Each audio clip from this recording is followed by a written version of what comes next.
Pagpalang umaga sa ating lahat. Salamat Ma'am Marjorie, mula po sa tanggapan ng City Social Welfare and Development Office sa pangunguna ni Ma'am Marlene Cumba, ni Ma'am Winnie, at ng ating pong mga kasama sa CSWD.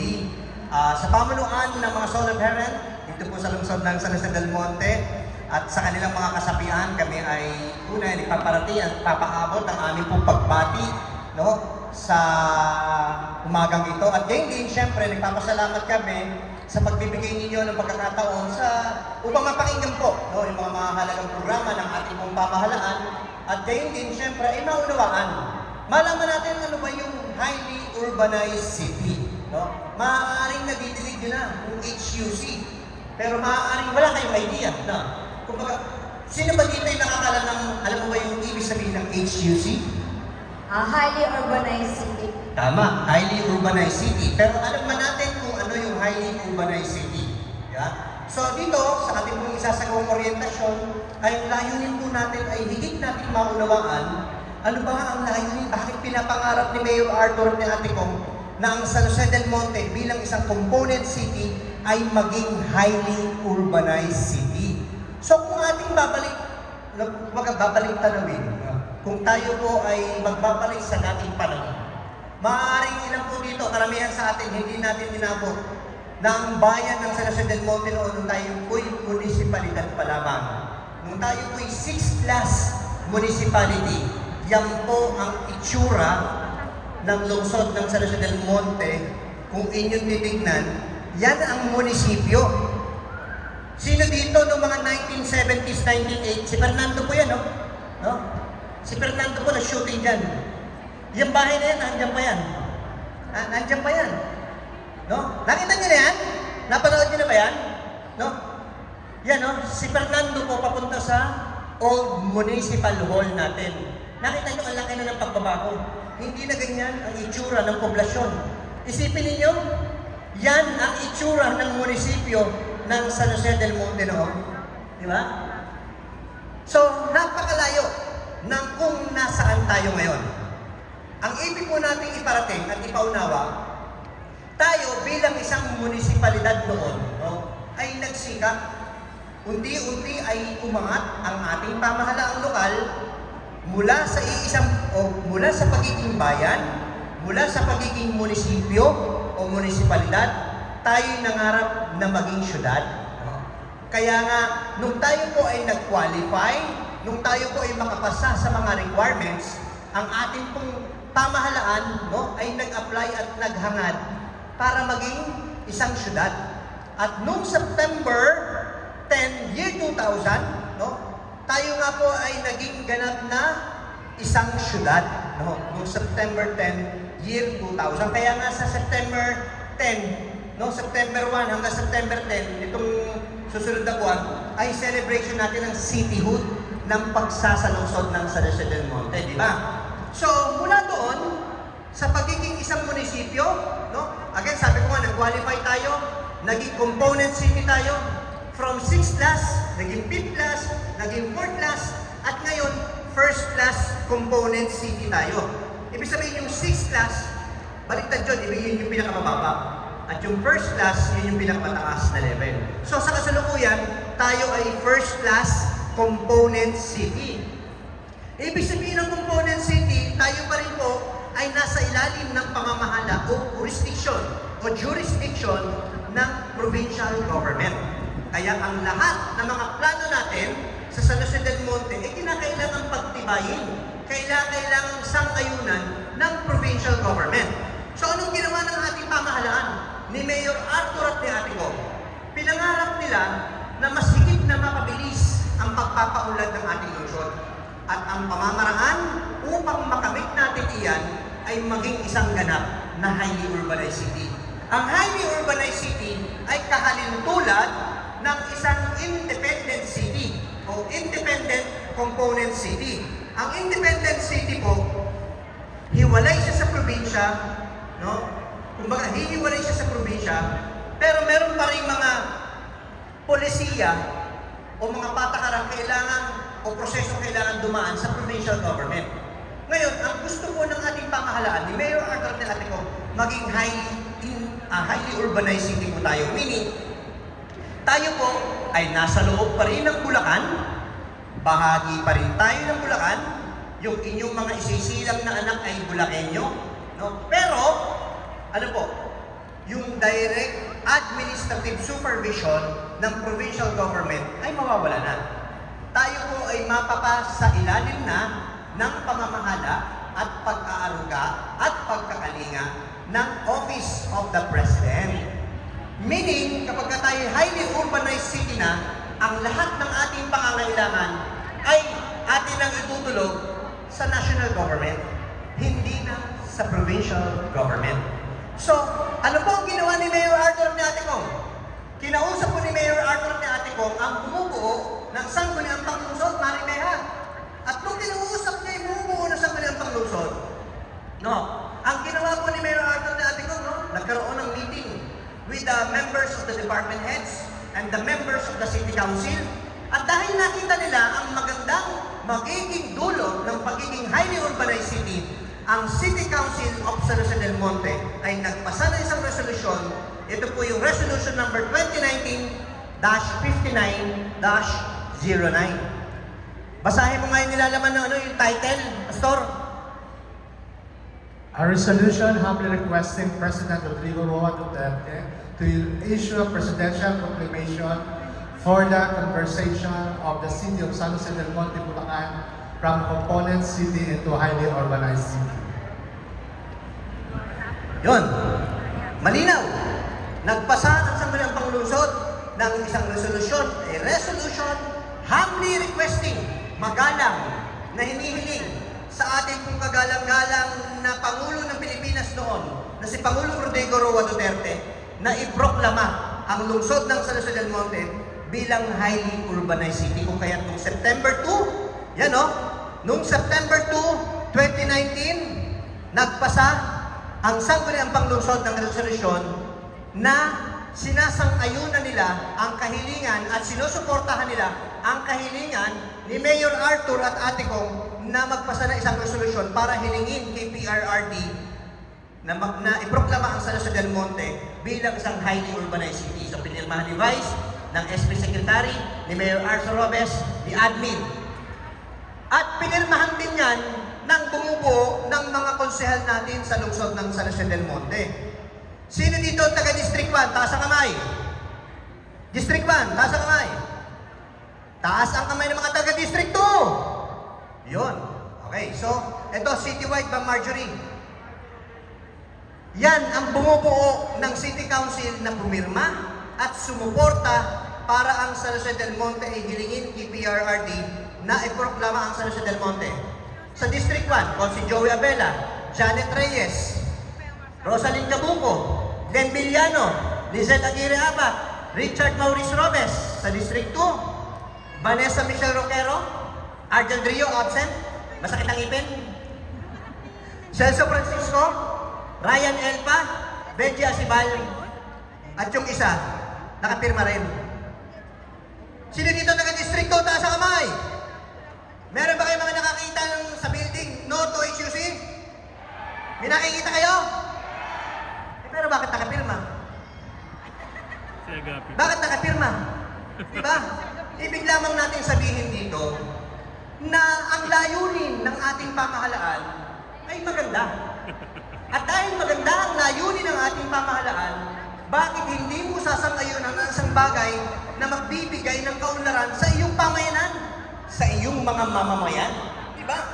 Bukod dyan, matapos po na pagtibayin ito ng bumubuo ng Sangguniang Panglungsod kasama si ABC at saka si SK. No? Ano pong ginawa ni Pangulong Rodrigo Roa Duterte? Nagpasa o ipinroklama ni PRRD ang lungsod ng San Jose del Monte bilang isang highly urbanized city. Kung kaya't noong December 4, year 2020, ay ipinasa, pinirmahan ni Pangulong Rodrigo Roa Duterte ang isang proklamasyon, Proclamation number 1057, na pinoproklama ang San Jose del Monte bilang highly urbanized city. Conversion of the city of San Jose del Monte, Bulacan into a highly urbanized city. Kasi nakita ni Pangulong Rodrigo Roa Duterte na kwalipikado ang ating lungsod sa land area, population at income ng ating pamahalaan. Dahil nung nakita nila na pasado tayo, ipinroklama ni Pangulong Rodrigo Roa Duterte. Kailan nga ipinroklama? Sige nga, tignan ko kung nakikinig.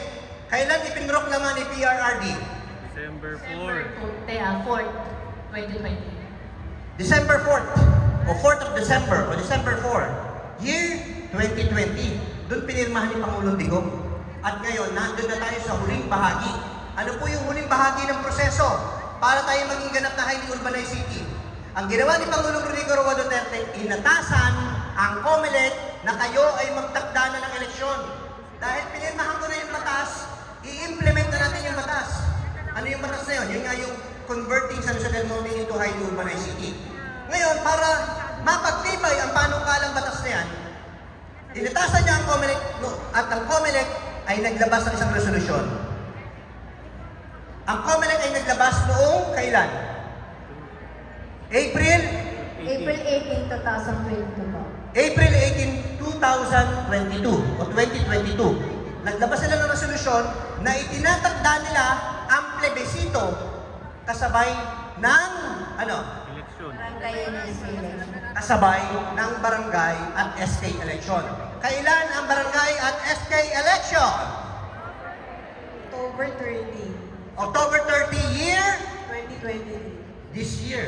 So, ibig sabihin, sa pagboto natin ng kapitan at ng mga kagawad, Kasabay na. kasabay natin ang plebisito. So, ano ba? Bakit ba natin hinahangad, na maging highly urbanized city? Katulad ng 33 ng highly urbanized city sa ating bansa. Quezon City, Ilang highly urbanized cities na tayo meron sa ating bansa? Ilang HUC na tayo meron? 33. At sa 33 na yan, ano-ano yung nasa 33? Ano-anong mga highly urbanized city ang meron? Basahin mo yung may mga picture. City of Manila, Quezon City, Makati City, Angeles City, Iloilo City, Lapu-Lapu City, Olongapo City, General Santos City, Las Piñas City, Malabon City, Butuan City, Pasay City, Tacloban City, Mandaluyong, San Juan City, Baguio City, Marikina City, Taguig City, Pasig City, Muntinlupa City, Valenzuela City, Cebu City, Navotas City, Lucena City, Mandawi City, Parañaque, Davao City, Iligan City, Zamboanga, Cagayan de Oro, Bacolod City, at Puerto Princesa. Di ba napakarami ng mga highly urbanized cities sa ating bansa? At ang mga highly urbanized cities na yan, yun na lang malapit sa atin ang inyong tingnan. City of Manila, Makati City, Angeles City, Olongapo City, di ba? Quezon City. Ilan yan sa mga highly urbanized cities na katabi ng ating lungsod o malapit sa lungsod ng San Jose del Monte. Bakit? Dahil naniwala sila noon, nagsimula sila bilang isang bayan na ang magtatapos ng kahirapan ng kanilang bayan ay ang pagiging syudad at ang pagiging highly urbanized city. Bakit? Kapag ikaw ay component city, ilan lang kayong component city sa buong bansa? Merong partikular na pondong ibinababa ang national government para kanilang paghati-hatian.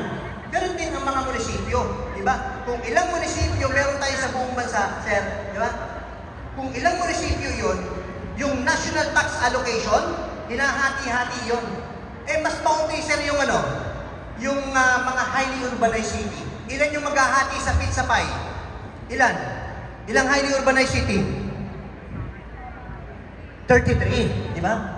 So meaning, kapag mas maunti ang maghahati sa partikular na pondo na ibibigay sa mga highly urbanized city, sa pizza, pagka hinati mo yung pizza sa 33, di ba mas malaki-laki pa rin kung pizza ay malaki? Kaysa sa yung pizza, hahatiin mo sa mas maraming bayan. Di ba? Naano niyo po, nakukuha niyo? Di ba? So yun po yung layunin ni Mayor Arthur ni Ate Kong. At sa pagiging highly urbanized city, ano ba ang maidudulot nito sa lungsod ng San Jose del Monte? Ilan sa mga inaasahang benepisyo ng ating pong pamahalaang lungsod once na maging highly urbanized city po tayo, no? Tayo po ay magkakaroon ng independent city government, independent local government unit. Sino rito taga Sapampalay? Sino dito natatandaan kung ano ang itsura ng ospital ng lungsod nung hindi pa to city hospital? Nung tayo pa ang tawag dyan, district hospital. Ano ang itsura ng district hospital noon nung ito po ay dati ay underpass sa pamamahala ng provincial government? Pangin po. Ano pa? Madumi. Ano pa? Kung natatandaan mo kung napunta ka ng district hospital? Bago lang po. Ha? Wala aircon. Pagka pumasok sa ospital, pagpasok buhay. Pagpasok, paglabas, wala akong sinabi ha, kayo nagsabi niyan. Di ba? Ngayon, nung ito po'y maging isa ng, nung ito'y nahiwalay na, at ang nagpapatakbo na ay ang City Government of San Jose del Monte. Naging city? Hospital. Naging city hospital. Nakuha nyo? Parang yung Santa Maria. Yung Santa Maria, district hospital pa rin siya. Di ba? Natatandaan niyo yung lumang hospital ng Santa Maria, doon pa rin, di ba? District hospital pa rin siya. Di ba? Ngayon po tayo, city hospital. So, dahil may city hospital na tayo, ano na po ang inyong nakita sa ating city hospital? Sino rito napunta na sa city hospital? Taas ang kamay. Okay lang, huwag kayo mahiya. Sino rito napunta na sa city hospital? Anong itsura na ng city hospital? Ganda na ambience, tsaka lahat siya aircon, tsaka mababait na yung mga ambulance. Mababait pa yung doktor. Mabait na yung empleyado. Dati, mga papalapit ka pala, ha! Walang doktor! Di ba? Tama hindi?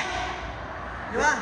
Dati, nagmamadali ka, kailangan magamot mo na yung ano mo, kailangan mo magantay ng doktor. Dati, walang aircon. Dati, madumi. Di ba? Eh ngayon, nakikita niyo ba yan? Yan yung mga bagong building na itinatayo sa ospital ng lungsod.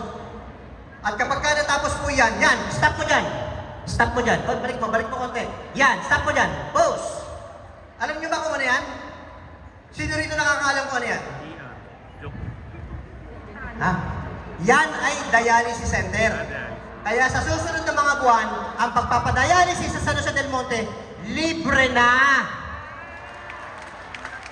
Libre na ang pagpapadialysis. Di ba? So, isa itong mga magandang pangarap na unti-unti ay naisa sa katuparan na ng ating pamahalaan sa pamamagitan ng leadership ni Mayor Arthur at ni Ate Kong. Makakatulong ba sa San Jose del Monte pagkakaroon ng libreng dialysis center? Makakatulong ba? Nakakatulong. Kasi yung ibang mga nagpapadialysis, nagpupunta ng East Avenue, mga malalayong lugar. Malayo na nga, magbabayad ka pa. Tama hindi?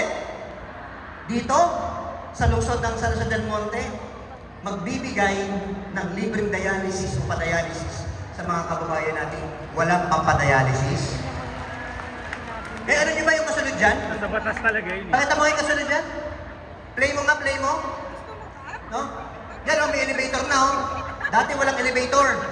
Di ba? Dati ang pasyente binubuhat sa hagdan. Totoo niya! Di ba? Bukod sa may malasakit center, meron pa dyan isa eh. No? Itatayo na rin yung orthopedic center. Para pagka ginulpi yung asawa nyo, eh wala ka pala kayong asawa. No?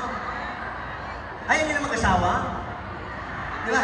Kapag ka nabalihan kayo ng buto, may ospital ng lungsod, no? Natutulong din po sa mga pangangailangan katulad niyan.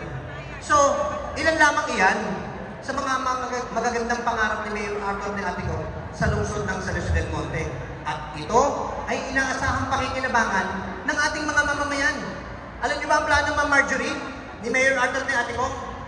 Pagdadagdag ng mga health center, pagdadagdag ng mga benepisyo sa mga healthcare workers. May ginagawa pala silang issue. Kapag ka daw naging independent city ng San Jose del Monte, mawawala na yung nakukuhang allowance ng BHW, ng Mother Leader, ng LNN sa provincial government. Sino rito ang BHW, Mother Leader o LNN? Taas ang kamay. Meron, yan. Meron ha. Alam nyo ba na ang ginawang mga maraan ni Mayor Arthur at ni Ate Kong yung mawawala ninyong allowance sa provincial government, simula sa susunod na taon, city government na ang magbibigay ng mawawalang allowance ninyo sa provincial government.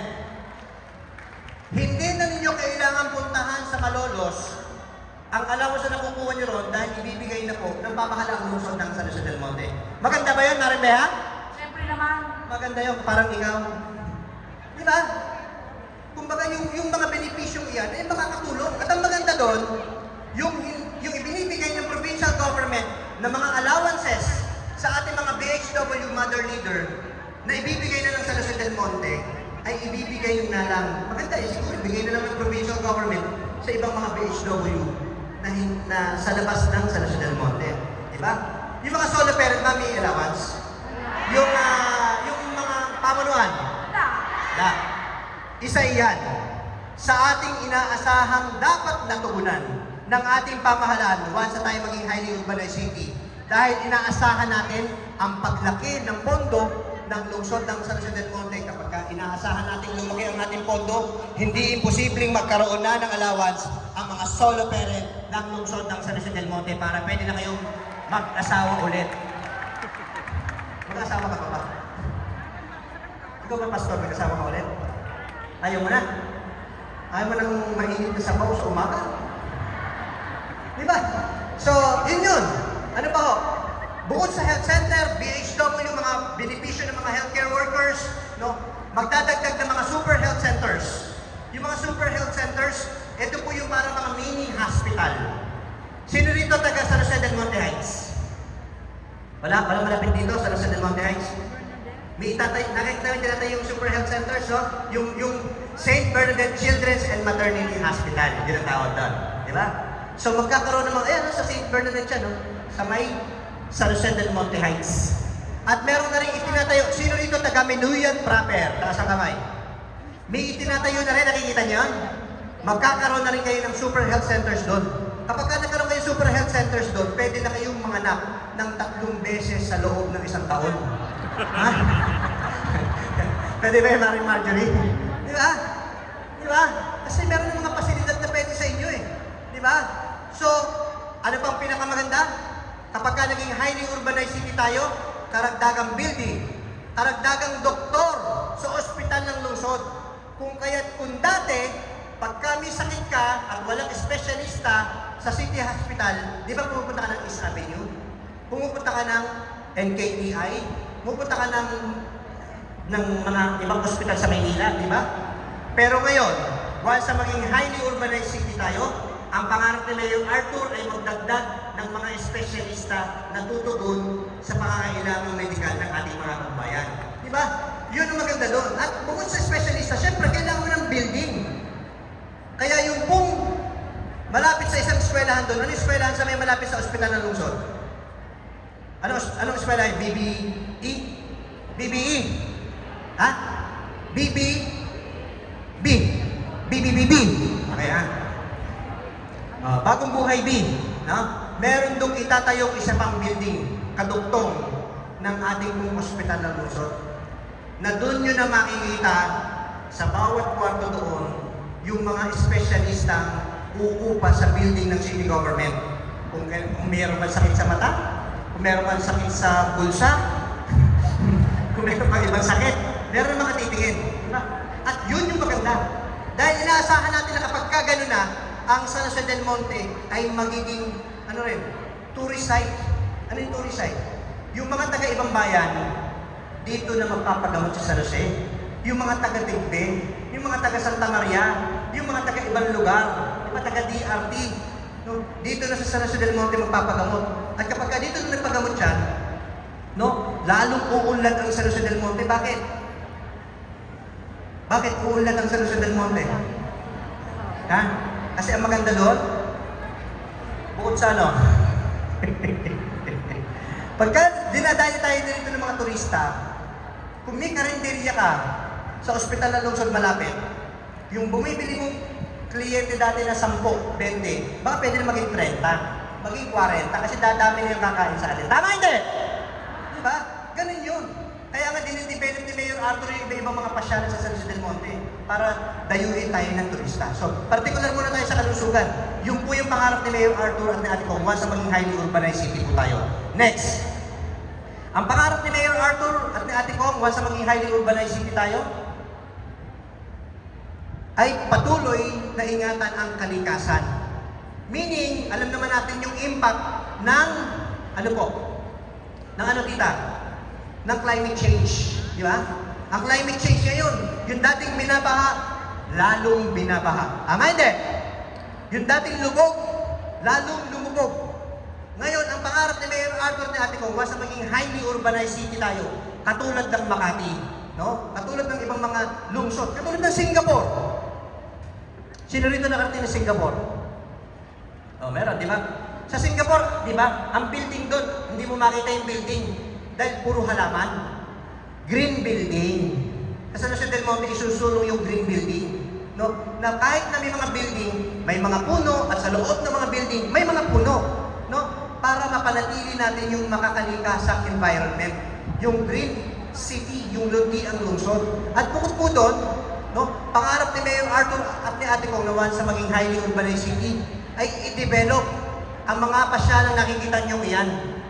Para kapag ka-develop ni Mayor Arthur at ni Ate Kong ang mga pasyalang iyan, yan yung sa Mount Balagbag, gagawa dyan ng tribo ng mga dumagat, ng mga para sa mga nag-hiking, no? Gagawa po dyan ng mga magagandang pasyalan. Isipin mo, meron palang ganyan sa San Jose del Monte, di ba? Papasyal kayo dyan kasama ng bago mong boyfriend. Ha?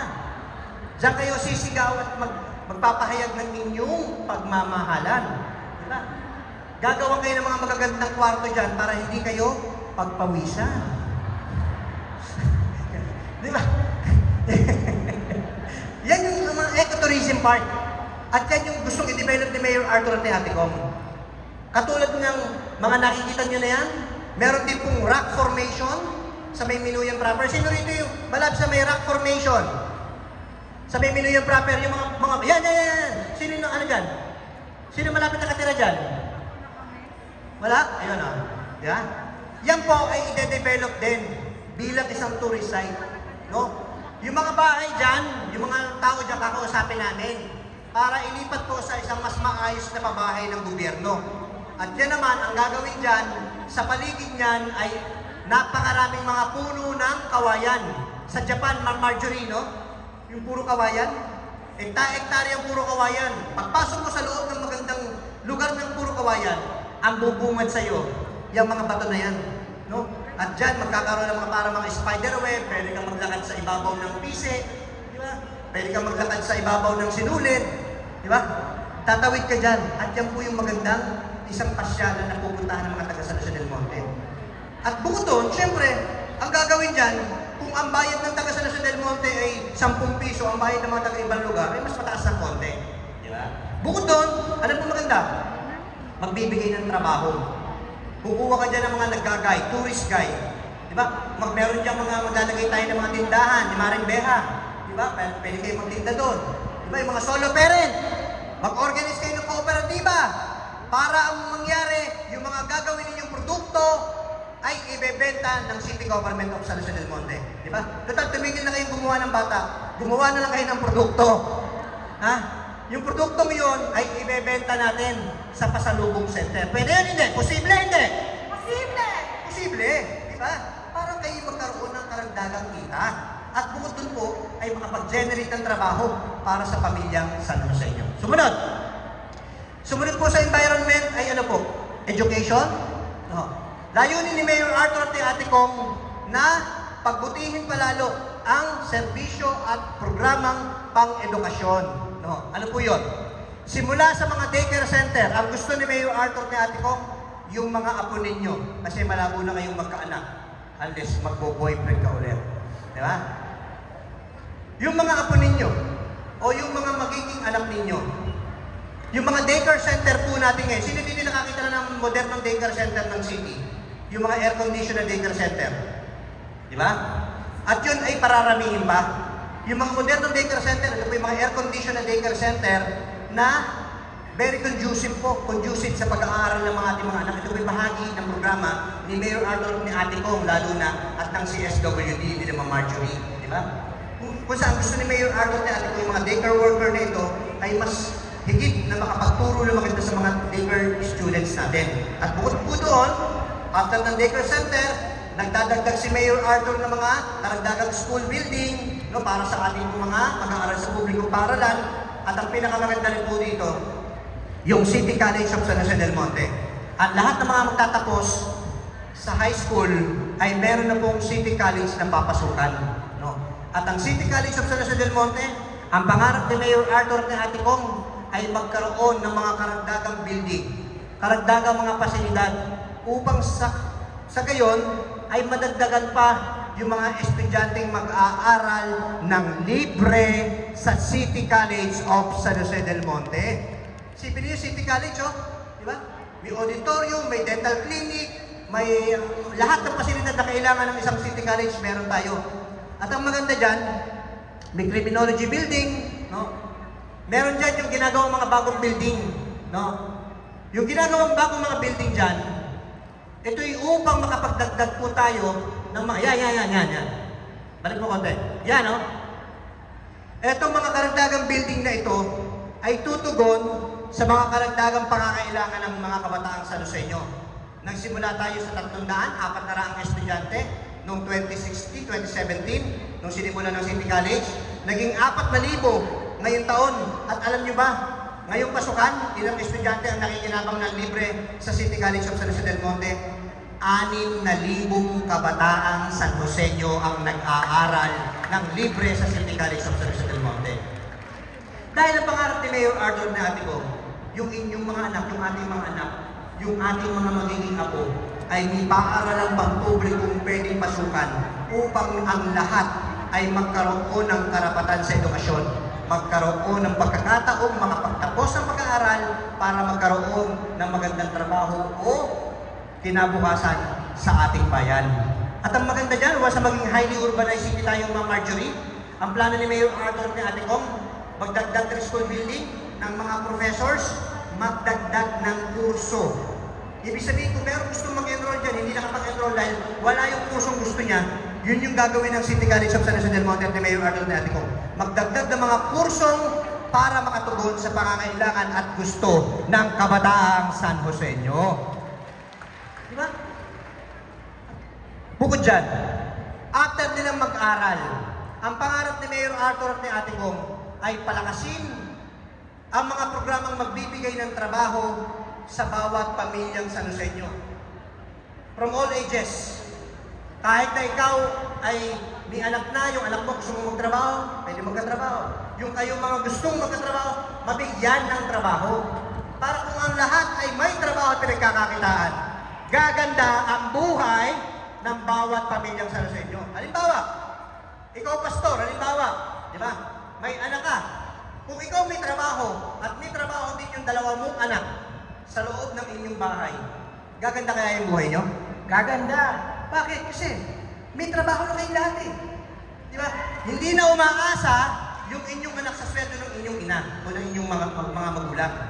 Kapag ka lahat ay may trabaho, no, may opportunity, tumataas ang ating buying capacity. Di ba? Yung ano yung buying capacity? Dati hindi makabili si nanay ng gusto niya para sa kanyang anak. Dahil hindi sapat yung kita ni nanay para sa kanyang dalawang anak. Eh sino rito yung ang anak na higit pa sa dalawa? Sino rito may anak na 8? 6? 9? 10? Baboy lang.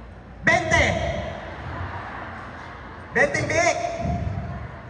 So, marami, di ba? Paano ibibigay kung higit pa yung bilang ng iyong anak doon sa iyong kapasidad? Di ba? Hindi mo kayang tugunan lahat ng kanilang pangangailangan. At ito, yung gusto ni Mayor Arthur ni Ate Kong. Naniniwala si Mayor Arthur si Ate Kong sa maging highly urbanized city tayo, makapagtapos ng trabaho ang ating mga anak, makapagbigay ng trabaho sa kanilang mga nangangailangan ng trabaho. Dahil ang impact ng pagiging highly urbanized city sa City of San Jose del Monte, it will encourage more investors to come in and to invest in San Jose del Monte. Bakit? Pagka highly urbanized city na tayo, Yung gustong magtayo ng negosyo rito, no? Hindi na kailangang magpaalam sa pamahalaang panlalawigan. Kung ako magtatayo ko ng industrial park dito, sa City of San Jose del Monte, no? Magpapaalam lang ako sa Sangguniang Panglungsod at kay Mayor. Yeah? Sila lang ang kausap ko, tapos na. May tatayo ko na yung aking plano at pangarap na hanap buhay o investment sa San Jose del Monte. Kapag ka ganon, kasi ang problema minsan, pagka pinayagan ng city government at hindi pinayagan halimbawa ng provincial government, kawawa naman yung investor. Di ba? Halimbawa kung nabili mo na yung 100 hektaryang lupa, na pagtatayuan mo ng warehouse, tapos hindi pinayagan halimbawa ng provincial government. No? So, doon minsan nakakaroon ng pagdadalawang isip ang mga mamumuhunan. Kung kaya nga yung mga investor nasaan? Nasa Clark. Di ba? Sa Clark, nakita mo? Ang dami mga factory sa Clark. Sino rito nakapunta sa Clark, Pampanga? Clark. Di ba? Napakaunlad ng Clark. So doon kasi, dahil sila ay may mga facility, sila ay highly urbanized city, no? Na ibibigay ng gobyerno nila yung pangangailangan ng mga namumuhunan. At kapag ka ganon, naging business friendly ang ating syudad, dahil tayo highly urbanized city na, katulad ng Valenzuela City, mas maraming mamumuhunan, mas maraming trabaho pwedeng i-offer sa mga mamamayan sa Lusenyo. At sumunod dyan, kapag ka marami ng trabaho ang lahat, no? Isusulong din ng ating pupulungsod, ng ating pamahalaan, ang pagsasaayos ng government service. Pagka tayo highly urbanized city na, kung sa kasalukuyan, Ma'am Marjorie, yung mga kumukuha ng financial assistance, medical assistance o burial assistance, pumipila sa window, tama? At pag pumila dyan, minsan naiinitan, minsan nauulanan. Ang pangarap ni Mayor Arthur was sa maging highly urbanized city na tayo, magtayo ng mga pasilidad na nagbibigay ng mas maayos na serbisyo, no? Systematic na serbisyo. Sa paano pamamaraan po, Ma'am Marjorie? Ang gagawin doon, sa isang facility na itatayo para mas maging hawak ang pagbibigay ng serbisyo sa mga nangangailangan ng tulong sa city government, uupo ka na lang sa isang pasilidad. Nakaupo ka, malamig dahil aircon, pwede kang magkape ng libre, pipindot ka na lang. Anong kailangan mo? Medical assistance. Pagpindot mo nga lalabas yung resibo, number 23. Halimbawa, tatawagin ka na lang, number 23. Number 23. Diba? Mas maganda ba yun o hindi? Maganda hindi? Maganda. Ganun yung klase ng serbisyo na gusto ni Mayor Arthur. Para man nakaupo na lang ganyan. Halimbawa ito, medical assistance. Halimbawa ito, ibang serbisyo ng financial assistance. Nakaupo kayo dyan, kahit na labo-labo yung inyong upo ninyo, pero pag dahil pumindot ka doon sa pagpasok mo, may number ka, di ba? Di ba? Hindi na yung upo, upo, upo. Di ba? Doon, kahit saan ka nakaupo, dahil pumindot ka ng number doon sa pagpasok mo, no? Aantayin mo na yung tawagin ka. Number 23. Di ba? Masarap ba yun? Maganda ba yun? Ganon? Yes, Ha? Ganon yung pangarap ni Mayor Arthur na ate ko. Di ba? Mas maayos na serbisyo para sa pamilyang San Joseño. At pinakahuli sa lahat, once sa maging highly urbanized city po, ang City of San Jose del Monte ay usapin ng seguridad. Once sa maging highly urbanized city po tayo, ang mangyayari, ang ating city police station, ang tawag po ngayon, San Jose del Monte Police Station. Once sa maging highly urbanized city tayo, magiging San Jose del Monte Police Office. Once sa maging San Jose del Monte Police Office tayo, ayon sa batas, kailangan ang mga compact police station, yung mga community police station, yung mga presinto, tama? Meron kayo nakikita gano'n? Ang minimum kailangan pagka HUC ka na ay 10. Ibig lang nang sabihin, kung tayo merong 8 ngayon, kailangan meron tayong 10 pataas. Kapag ka may 10 pataas, ang isa rin po doon, Ma'am Marjorie, yung maganda, once sa maging highly urbanized city tayo, madadagdagan ng pulis. Alam niyo ba yung bilang ng pulis natin ngayon? Ang population ratio ng ating kapulisan sa bilang ng populasyon is 1:7,000. Isang pulis para bantayan ang 7,000. Kaya bang bantayan ng pulis na isa ang 7,000? Hindi po. Hindi. No? Hindi. Talagang mahirap. Kaya once sa maging highly urbanized city tayo, magdadagdag ng compact police station, magdadagdag ng pulis, magdadagdag ng patrol, magdadagdag ng seguridad sa lungsod ng San Jose del Monte. At kapag gano'n ang nangyari, mas magiging mapayapa, mas magiging maunlad, mas magiging business-friendly ang lungsod ng San Jose del Monte, Bulacan, at ito ang magbibigay ng mas maunlad na pamumuhay para sa bawat pamilyang San Joseño. So bago ako magtapos, gusto ko lang sagutin. Meron kasi mga nagpapakalat ng mga disinformation, yung mga maling informasyon. No? At yung mga maling informasyon na yun ang nagdudulot ng kalituhan sa isipan ng ating pong mga mamamayan. May nangangampanya ng no to HUC. Ayaw daw nila na ibigay sa pamilyang San Joseño yung benepisyong ipinaliwanag ko. Ayaw nila niyan. Eh bakit mo aayawan kung ang dulot ng pagiging highly urbanized city ay yung benepisyong nabanggit ko na pakikinabangan ng bawat pamilyang San Joseño? Di ba? Kasi bakit mo ipagdadamot yung gusto ng maayos na serbisyo ng ospital ng lungsod? Kung ikaw na nangangampanya ng no to HUC, eh kung sa St. Luke's ka naman nagpapagamot, eh bakit mo ipagdadamot yung ospital ng lungsod na para sa hindi kayang pumunta sa St. Luke's? Tama hindi? Hindi ko kayo marinig. Tama hindi? Di ba? Na ito yung para sa inyo. Ito yung para sa pamilyang San Joseño. Sinasabi kapag ka naging highly urbanized city raw, Ma'am Marjorie, tataas daw ang buwis. Nakalagay doon, tataas ang buwis. Isang kasinungalingan. Bakit? Ang anumang pagbubuwis na gustong i-impose ni Mayor ng administrasyon, sino ang nagpapatibay nito? Di ba ang bumubuo ng sangguniang panglungsod? Tama hindi? Halimbawa sa barangay, ang kapitan, pagka sinabi kong halimbawa na mga kagawad, gusto kong gawin natin yung barangay clearance kung dating 10 piso, medyo mahal na bond paper tsaka ink ng computer, gawin na nating 20. Pwede bang maningil ang kapitan ng higit sa 10 kung hindi ito pinagtitibay ng miyembro ng sangguniang barangay? Hindi. Kailangan pagtibayin muna ito ng bumubuo ng sangguniang barangay. At yung pinagtibay na ng barangay ordinance, kailangan pa itong aprubahan ng city government ng sangguniang panglungsod. Di ba?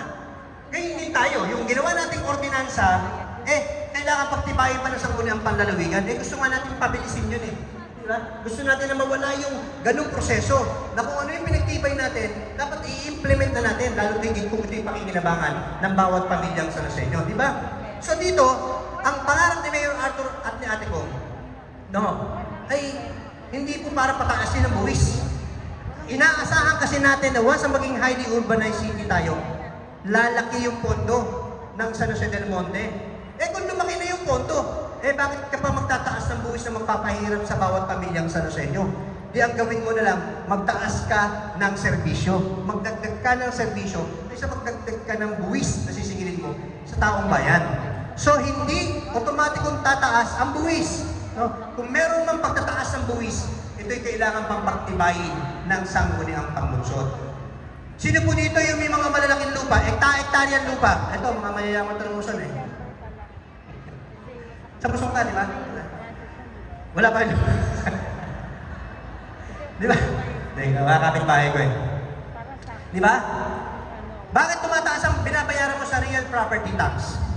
Kasi, kung ako may lupa, at yung lupa ko sakahan, o kaya lupa ko residential, pastor, residential. Ito yung lupa natin, magkapitbahay tayo.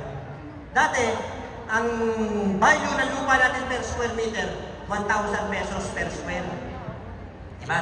Magkano yung kung ang lupa mo ay ang laki ng lupa may 39 square meter? Sa 1,000 per square, magkano yun? 49,000 kung 49 square meter. Diba? Ngayon, may nagtayo ng SM sa tapat mo. Nung nagtayo ng SM sa tapat mo, yung dating 1,000 per square meter, kung bibiling ko yung lupa mo, ibebenta mo ba sa akin ng 1,000 per square meter? Oo. Di ba? Bibenta mo ba ng mas mababa o mas mataas? Taas. Mas mataas. Kasi tumataas lamang ang babayaran ng buwis kung nagkakaroon ng development, tinatamaan ka ng development sa iyong lugar. Di ba? Tumataas kasi yung value. Pero yung percentage na ina-apply ng ating pong pamahalaan ay hindi. 1.1 mula sa city government at 1% naman para sa SEF, Ma'am Marjorie. Meaning 2.1%. 2.1 times, halimbawa kung magkano yung laki na yung lupa at magkano yung value, zonal value. Pero syempre, kapag tumaas yung zonal value, dahil nga nagkaroon ng development sa tapat ng bahay mo, tumaas ang halaga ng per square meter ng lupa mo. Tumataas din nun. Dun lang. Pero, ibig sabihin, hindi yung percentage na ina-apply ng gobyerno. Okay, naunawaan na natin? Sino rito ang asawa o kayo? Bumabiyahe ng tricycle, operator ng tricycle. Meron? Okay. Tignan nyo, kung meron tumaas. Dati, nung umupo si Mayor Arthur at si Ate Kong noong 2016, ang singil ng MTOP, Motorized Tricycle Operators Permit, is only 450 pesos. At ngayon, no, matatapos na termino ni Mayor Arthur at Ate Kong, 450 pesos pa rin ang binabayaran sa MTOP. So, ibig sabihin, wala naging pagtataas. Diba? Yung pa rin ang sinisingil. So, kasi nungalingan yung sinasabing tataas ang buwis. Sumunod, sinasabi, tataas ang bilihin, tataas ang singil sa tubig, sa kuryente. Tumaas ba ang bilihin? May kinalaman ba ang usapin sa bilihin sa pagiging HUC? Kapag ba tayo naging highly urbanized city, magiging 5 piso na lang ang diesel? Hindi. Hindi. Walang kinalaman yun kasi world market. Ang diesel o petroleum ay nanggagaling sa ibang bansa. Tumataas dahil sa epekto ng problema sa world market. Bakit tumaas ang diesel at petroleum? Dahil sa gyera sa Ukraine at Russia. Diba? Nakakuha niyo? So walang kinalaman. Sa kuryente naman. Once pa na maging highly urbanized city tayo, magiging 10 pesos per kilowatt na lang ang nasingil sa kuryente? Hindi rin. Wala rin kinalaman yun. Dahil ang pagsingil ng kuryente ay walang kinalaman sa pagiging HUC ng lungsod. Dahil ang may direct o direktang may kinalaman sa usapin ng paniningil sa kuryente ay ang Energy Regulatory Commission. Sila po ang magtatakda kung bababa o tataas ang singil sa kuryente. Sa tubig, tumaas ba ang singil sa tubig? Tumaas ba ang singil sa tubig? Yes, man. Tumaas ba ang singil sa tubig? Kamil, video mo ako. Tumaas. Yan, gusto ko ma. Sige. So, wala tayong control sa pagtaas o pagbaba ng, ibig sabihin, sorry. Walang kinalaman ang pagiging HUC sa pagtaas o pagbaba ng bilihin. Ngayon, lumipat tayo sa usapin sa tubig. Tumaas ba ang singil sa tubig? Tumaas ba ang singil sa tubig? May kinalaman ba ang usapin ng pagtaas o pagbaba ng singil sa tubig sa HUC? Wala. Diba? Kasi once na maging highly urbanized city, ang lungsod ng San Jose del Monte, wala rin tayong kinalaman doon. Parang may Nilad and Manila Water. Diba? Ang may direct control sa kanila ay NWRB, National Water Resources Board. Sila ang nagtatakda. Pero alam nyo ba, dahil nagalit si Mayor Arthur at si Ate Kong doon sa pagtataas ng tubig, hiniling nila sa NWRB at sa Water District na ibalik sa dati ang singil sa halaga ng ibinibentang tubig sa mga mamamayan sa inyo. Ngayon, pinayagan nila hanggang December lang. Hanggang December lang. Pero ito at least nagbigay ng pagkakataon sa atin para pag-aralan natin yung ganyang klase ng problema dulot ng ginagawa ng ating pong water district. No?